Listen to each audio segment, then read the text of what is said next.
eclesiásticos y catedrático de lengua y literatura. Ha recibido el primer premio en materia de lengua y literatura de los terceros premios de investigación científica María Zambrano, del Ministerio de Educación y Ciencia. Impartió conferencias sobre aspectos del pontificado del Papa Francisco, génesis y publicación de la ciencia en sus aspectos teológicos y filosóficos. Fue durante una legislatura concejal del mismísimo Ayuntamiento de Avilés, en donde colaboró con la Boda Avilés. Ahora colabora actualmente con la España, Ediciones Avilés y Gijón.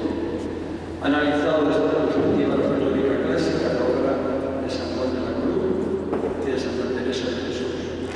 Su campo de investigación actual es la obra de Jovellanos, analizada como modelo de prosa retórica. Colabora en la revista brasileña Online, Sacrista, en la que tiene publicados diferentes trabajos relacionados con autores y autores clásicos y actuales. En la conferencia de esta tarde-noche, Fidel va a tratar de un tema de palpitante actualidad, no solo en la Iglesia, sino en el mundo de la lengua y literatura. La persona y obra de Teresa de Jesús, en el 5º centenario de su nacimiento. Sin duda, con San Juan de la Cruz, cumbre de la experiencia mística, como aparece explicado en sus grandes obras, especialmente en las moradas, Castillo Interior, y en su célebre autobiografía, Un libro de la vida, que, como recordáis, convirtió a Edith Stein. Santa Teresa murió encerrada en su castillo interior, a pesar de ser una monja, ajena a la realidad histórica que le tocó vivir en aquella confusa Europa rasgada en su vida preciosa por la ejecución de la reforma luterana, sino que toma parte en este proceso y se implica directamente en la reforma carmelitana. Recorre las dos castillos, Murcia y Andalucía, funda conventos, para Marcinco, como decía ella, unidad y obediencia, contra la oposición de prelados, nobles, dinero y contra astucia, a lo divino, tal como lo ha escrito de las fundaciones con sus memorables cartas. Fidel es un maestro, como escucharéis enseguida, en el conocimiento de Teresa, invitándonos a profundizar en esta mujer, doctora, mística, andariega, santa. Gracias, Fidel, por tu presencia y ya te empiezas. Buenas noches, señoras y señores, por su presencia. Agradezco en primer lugar al reverendo párroco señor Montoto su invitación para participar en este solemne acto en esta que durante mi niñez fue mi querida parroquia de Saludo de Santo Tomás. También le agradezco que me haya invitado a participar en esta institución tan singular y comprometida en hacer visible la fe de la Iglesia en la ciudad secular como es el atrio de los gentiles. Él mismo, además, me insinuó con elegancia persuasiva el tema posible de mi intervención. Con motivo del 5º centenario del nacimiento de Santa Teresa de Jesús, exponer algunas cuestiones relacionadas con la vida y obra de esta mujer singular, doctora de la Iglesia, madre de espirituales y patrona de los escritores en la lengua de Cervantes. Santa Teresa siempre ha sido tema preferido de análisis tanto en su persona como en su obra, para diferentes expertos y cualificados especialistas, historiadores, críticos literarios y lingüística, psicólogos, psiquiatras, maestros de la oración y de la vida espiritual, han intentado poner de relieve algunos aspectos de su poliédrica personalidad. Pero sin embargo ha sido la Iglesia Católica quien ha engrandecido a una de sus hijas más querida y admirada, otorgándole la dignidad máxima del doctorado en la sabiduría divina y maestra de la vida de la fe. El 5º centenario de su nacimiento, 1515-2015, está suponiendo un nuevo revulsivo para profundizar con más vigor en su importante mensaje fundamental, el trato de amistad con Dios y la nación, que no solo es superficial, sino más necesario que nunca, porque un tsunami de ateísmo y de incredulidad lo invade todo sin ningún motivo aparente para la alegría y la esperanza. Debido a la pluralidad de temas que se pueden exponer relacionados con la persona y obra de esta mujer singular, me veo obligado a seleccionar algunos de los aspectos más representativos como son Santa Teresa, hija de la Iglesia Católica, la escritura teresiana, feminismo y espontaneidad, y el mensaje de Santa Teresa hoy, según el Papa Francisco. Espero no defraudarles y no abusar de su paciencia. Santa Teresa de Jesús y la Iglesia Católica. Hablar de Teresa de Jesús y no relacionarla con la Iglesia Católica Apostólica Romana, como expresamente afirma ella, es desfigurar su persona, su obra y todos sus escritos ascético-místicos. Fuera de la Iglesia, tal como ella la conoció, la amó y por la que sufrió y padeció, tiene poco sentido hablar de Santa Teresa. La Iglesia Católica es el referente fundamental de todo su amar, luchar y padecer. Sin esta diferencia se puede hablar de Santa Teresa desde todos los puntos de vista que queramos, pero nunca daremos en el pie de la cuestión. Los títulos más importantes que ostenta Santa Teresa son: uno, el que ella misma confesó, por fin muero hija de la Iglesia, y otros con los que la Iglesia la reconoce, santa y doctora. La Iglesia según Santa Teresa. Santa Teresa conoce perfectamente la Iglesia de su tiempo, siglo XVI, tal como era en sí misma, en su santidad y en su pecado, y en su grandeza y con sus miserias.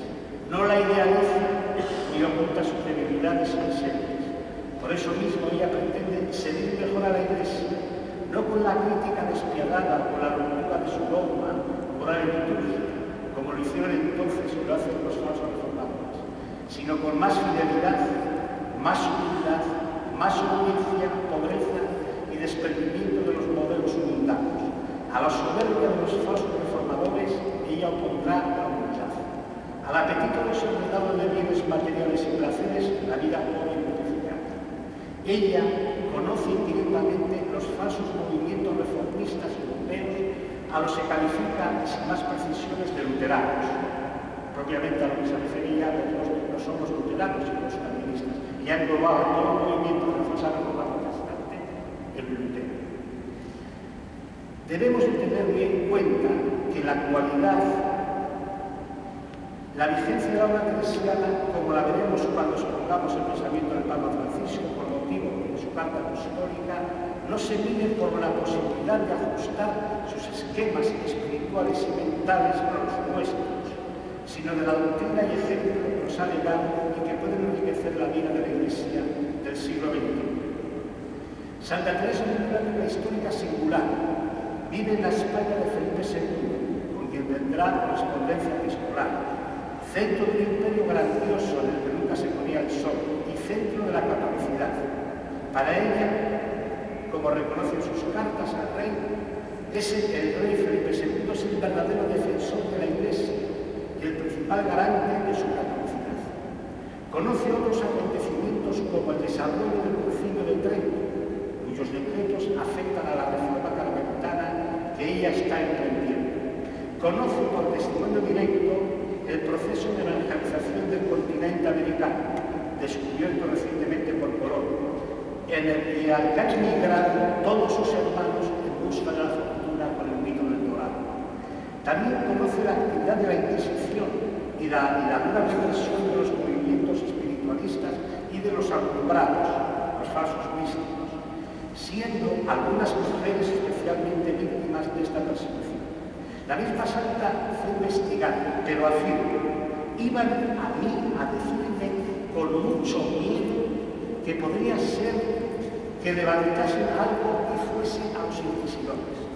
Dije yo que de eso no teméis, que harto mal sería para mi alma si en ello hubiese cosa que fuera de suerte que yo temiese la Inquisición. En tal caso, que si pensase había por qué, yo me iría directamente a buscar a los inquisidores. Su pertenencia a la Iglesia adquiere una proyección singular desde algunos momentos clave de su vida que lo relata magistralmente el libro de la vida, como fue la visión del Cristo Villagado, que motivó la renuncia a un tipo de vida religiosa más victirio, sin ningún compromiso eclesiástico, y también su espectacular y terrorífica visión del infierno, como lugar de la perdición, dice ella, de las almas tanto de indios como de ovejas. Este conocimiento influyó poderosamente en la finalidad que dio a la obra de su reforma. Así escribe: y en este tiempo vinieron a mi noticia de los daños de Francia y el estrago que habían hecho estos luteranos, cuánto iba en aumento esta desvinculada secta. Dióme gran fatiga, y como si yo pudiera algo o fuera algo, lloraba con el Señor y le suplicaba remediase tanto mal.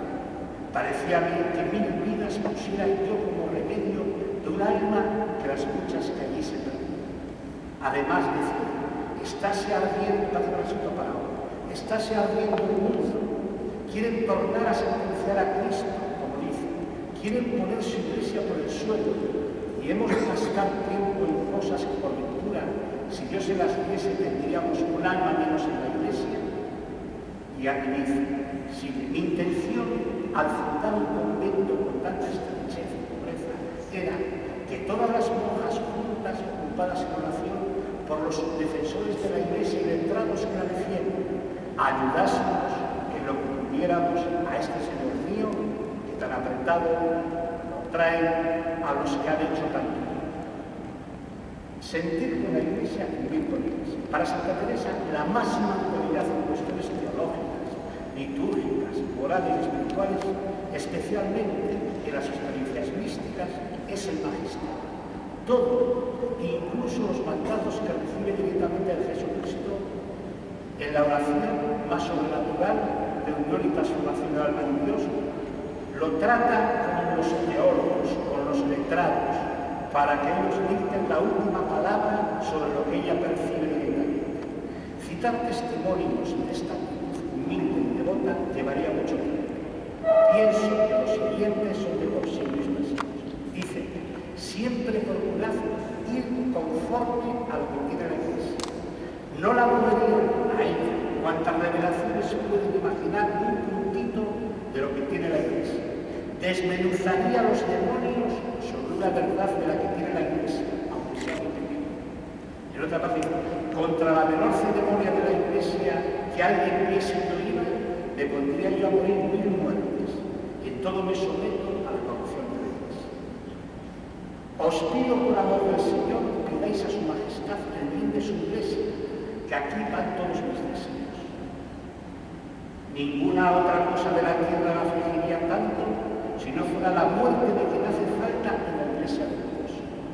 Podemos concluir esta parte afirmando que hasta el final la iglesia y las almas serán la gran pasión de su vida, de su múltiple espíritu, hablar, caminar, fundar unos palmarcinos, como llamaba ella sus conventos, hasta su última energía y muriendo hija de Dios. El segundo tema que vamos a tratar, que es básicamente el más anunciado en la conferencia, es Santa Teresa, escritora. Santa Teresa, gran lectora y mejor escritora. Fray Luis de León formuló de forma definitiva el valor de la escritura de la literatura teresiana. En un texto admirable por su brevedad y profundidad, escribe en la carta dedicatoria a las madres prioras, Ana de Jesús y religiosas carmelitas descalzas del monasterio de Madrid. Dice Feliz de León, no es menos clara y milagrosa la segunda imagen, la de sus libros, la primera imagen de los conventos femeninos, en los cuales, sin duda que es un Espíritu Santo, que la Madre Teresa fuese un ejemplo extraordinario, porque en la alteza de las cosas que trata, y en la delicadeza y claridad con que las trata, excede a muchos ingenios.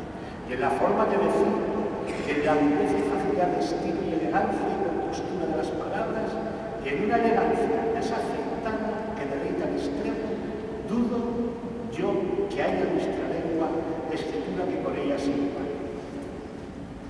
Para analizar la singularidad de la escritura teresiana, debemos tener en cuenta su formación teológica o reglada, su formación literaria. Era una mujer sin letras, no estudió en ninguna universidad, no tenía ningún curso de teología, ni de filosofía. Teresa se lamenta con frecuencia precisamente de sus carencias literarias y teológicas, porque en aquel tiempo, salvo honrosas excepciones como fue la famosa latinista Beatriz Galindo, las mujeres no escribían.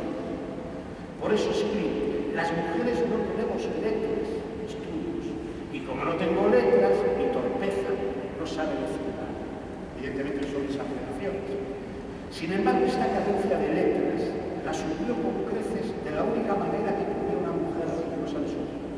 Primero, en la dirección espiritual y en el confesionario, con los más cualificados teólogos de su tiempo. Ella no ocultaba nada a sus confesores y nada ejecutaba sin el consejo de grandes letrados. Dice ella: grande letrada, nunca me engañé. Ella no oculta nada a sus confesores y nada ejecutaba sin el consejo de grandes letrados.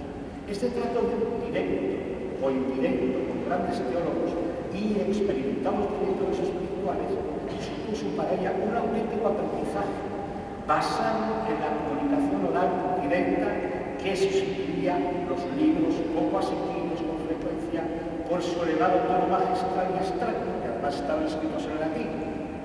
La segunda forma que tuvo acceso a ella a la formación fue el aprendizaje por la predicación, de la que Santa Teresa gustaba mucho, especialmente cuando el predicador se servía de una forma de persuasión no en estilo ampuloso y sublime, sino ya más asequible, según los preceptistas, para acomodarse a las personas sencillas. Y la tercera era la lectura de los libros espirituales, que le sirvió de un buen ejemplo para adentrarse y comprender los rudimentos de la práctica de la oración mental, de la que ella llegó a ser la maestra insuperable con su famosa definición. No es otra cosa oración mental a mi parecer, sino estar muchas veces tratando a solas con quien sabemos usar. Lectura de Santa Teresa.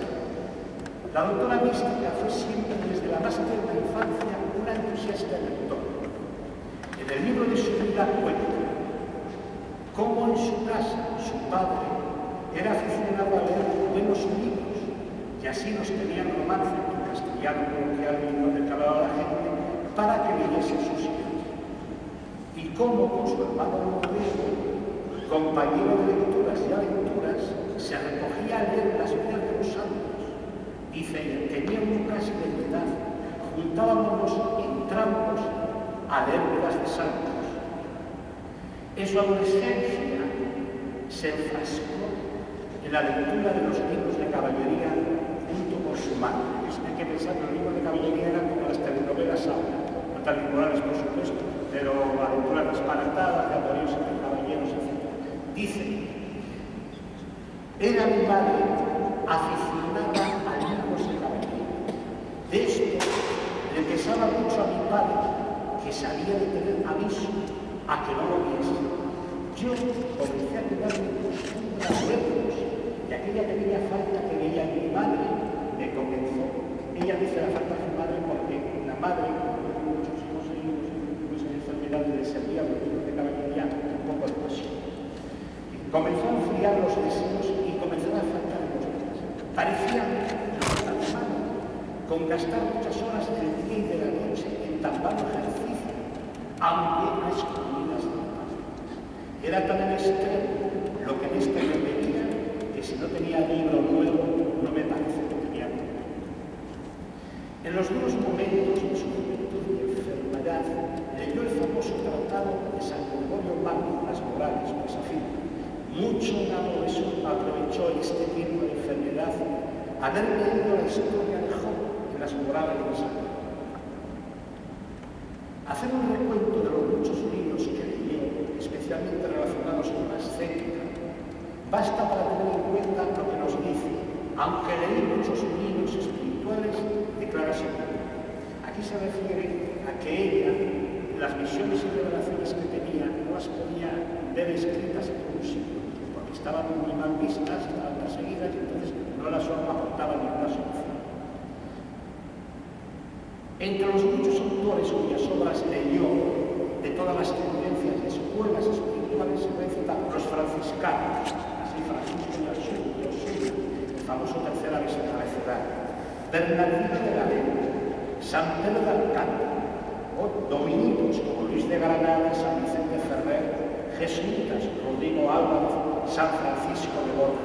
Un autor que con seguridad leyó fue el gran San Juan de Ávila, a quien consultaban todas sus grandes gracias místicas.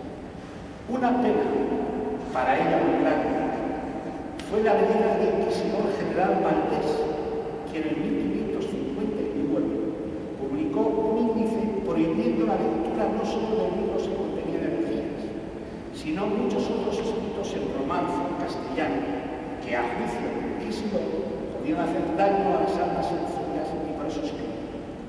Santa Teresa, cuando quitaron muchos libros de romance que no se leyesen, yo sentí mucho, porque algunos me daban una generación de leerlos y yo no podía ya dejarlos en latín, sabía latín y no podía leerlos. Y me dijo el Señor, no tengas pena, yo te daré el libro mío, Señor delante de Jesús. La estética o el valor literario de la obra Teresa. En mi tesis de licenciatura en el arte literario de Santa Teresa del Castillo Interior, dediqué un extenso apartado a analizar la estética literaria de Santa Teresa. Entonces llegué a una conclusión aún mejor. Durante tiempo, a la pregunta ¿cómo escribía Santa Teresa?, se respondía sin dramatizaciones. Santa Teresa escribe espontánea, sencilla y sobriamente. Pero no es en absoluto convincente plantear serias dudas esta respuesta. ¿Cómo se explican, entonces, los continuos intentos para hallar las formas de expresión más exactas, para dar a entender lo que quiere decir? ¿Cómo se debe entender el continuo desasosiego que la santa experimenta cuando desea comunicar sus profundas y extraordinarias experiencias místicas? Una respuesta a estas preguntas puede ser porque la experiencia mística es de por sí inefable, es decir, no hay un lenguaje lógico y abstracto para decirlo. En este sentido, son de especial importancia las observaciones de su carmelita predilecto junto con el padre Rafael San Juan de la Cruz, quien en el prólogo del Cántico Espiritual, obra cumbre de la mística, afirma: ¿quién podrá, y se aplica esto perfectamente al interés de Santa Teresa por dar Santa Teresa, ¿quién podrá manifestar con palabras lo que las hace sentir a las almas que experimentan estas misiones? ¿Quién finalmente lo que las hace desear? Cierto, nadie, ni ellas mismas por las que pasan, que esta es la causa de configuras, comparaciones y semejanzas, por ejemplo, Castillo Interior, las morales, la comparación. Antes reposan algo de lo que sienten y de la abundancia del espíritu vierten secretos misterios que con razones lo dirán, las cuales semejanzas y comparaciones no leídas con sencillez de espíritu, de amor y de inteligencia que ellas llevan, antes parecen dislates, disparates, que dichos puestos en razón. Estos dislates y disparates se escriben normalmente al hablar de Santa Teresa, que está enferma, que se tenía en el mundo por las experiencias místicas. Santa Teresa escribe por obediencia, excepto en su maravilloso epistolario, que posiblemente sea lo más auténtico de Santa Teresa. Todas sus obras están escritas por mandato expreso de sus confesores o directores espirituales, que casi siempre coinciden. No tiene planes expresos, no escribe con pena por quitar el tiempo al sueño o a las labores, prefiere la rueca a la pluma. Con frecuencia tiene que interrumpir lo escrito para atender a otros menesteres fundacionales y teme repetirse algo que la misma. No formaliza un discurso, por eso se lamenta de su escribir desconcertado, cuán desconcertado escribe. O se acusa de escribir bobadas, ¿qué bobadas me he metido? Se disculpan de sus monjas, de sus repeticiones y de su aparente falta de cohesión. Por eso les dice, leedlo como buenamente pudierais, así lo escribe. No ha faltado a la misa del estilo teresiano, como el gran Américo Castro, que han hablado de un ermitaño estilo de Santa Teresa. Tiene por estilo ermitaño que Santa Teresa, a propósito, desfiguraba su estilo y ponía palabras vulgares o malas expresiones lingüísticas en sus obras. Sin embargo, es más exacta, como afirma Víctor García de la Concha, hablar de diversos estilos teresianos, que todos tienen en común una dimensión coloquial y femenina. Por eso dice ella, iré hablando con ellas, con las monjas, en lo que escribieron, y basados en la espontaneidad y voluntad espiritual. Dimensión femenina del estilo teresiano. Esto es un apartado mío.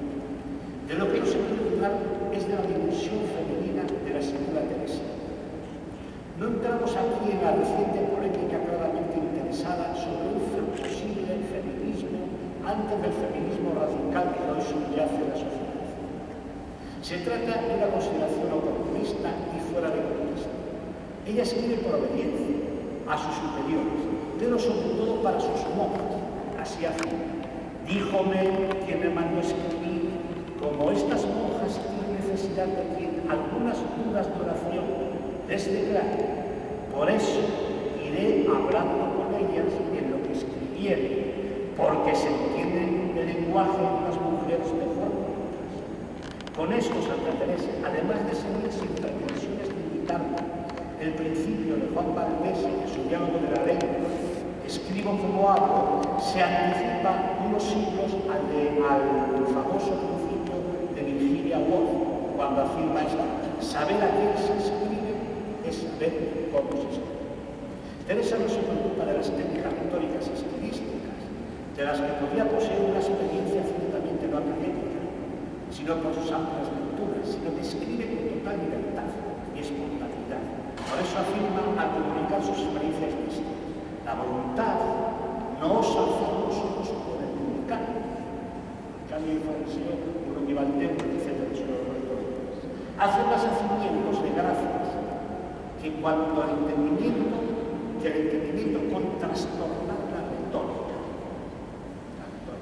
Buscar explicaciones lógicas. Américo Castro, al hablar de la dimensión femenina del estilo teresiano, afirma que no solo condiciona el planteamiento temático de su escritura y su forma de expresión, sino que afecta al más radical, por cuanto rechaza la abstracción y prefiere, como aparece en la cita, el amor divino inspirado en la unidad de Cristo. Teresa, alma muy femenina, traspuso su poder en su persona. Prefiere los símbolos y las metáforas a los razonamientos lógicos y abstractos. Concluyendo esta aproximación a la escritura teresiana, voy a citar algunas de las valoraciones de los representantes más cualificados de la lengua y de la escuela.